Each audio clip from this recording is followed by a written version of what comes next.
गोटे दिनर कथा। से दिन प्रबल वर्षा चली था। वर्षा एते जोरे होता जे छाड़बार ना ही नौ था।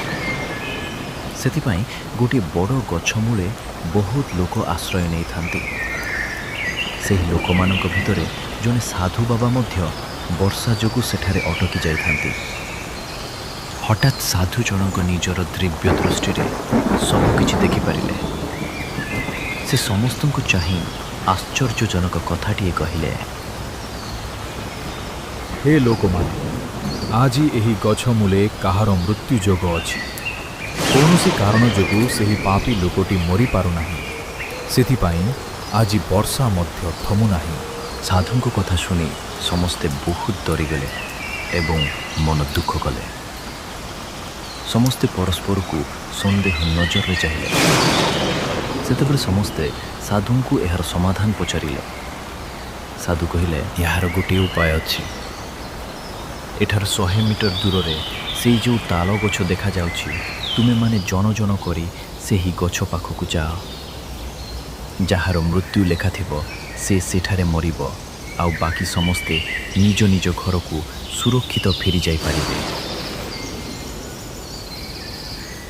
परीक्षा आरंभ होला। प्रथमे साधु बाबा निजे से ही ताल गछ पाखकु गले।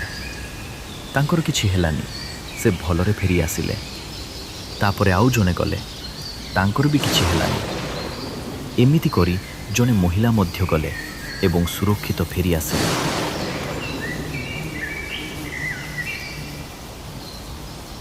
शेषरे सेठारे आउ जने मात्र गरीब छोट पिला बाकी रहिथिला। सबु लोक से पिलाटी को रागरे गालीगुलज कले एवं कहिले, एई सेई पिला, एई पापी पिलाटा जोगु ही वर्षा कमु नाही। या पाई आम जीवन विपदरे अछि। चल शीघ्र जा सेठाकू। सही गरीब छोट पिलाटी बहुत डरी गला। से कांदी कांदी भगवान को डाकिबाकू लागिला। सही समय रे साधु बाबा मध्य पिलाटी सहित सही ताल गछ आड़कू गले। पिलाटी सही ताल गछ पाखरे पहुँचवा मात्रे हठात से बड़ गछ उपरे जोटी सबु लोक ठिया होइथिले, सेठारे बहुत जोर रे बिजुली पड़िला। आ आखि पिछुलाके से सबु स्वार्थपर लोक माने मृत्यु बरण कले।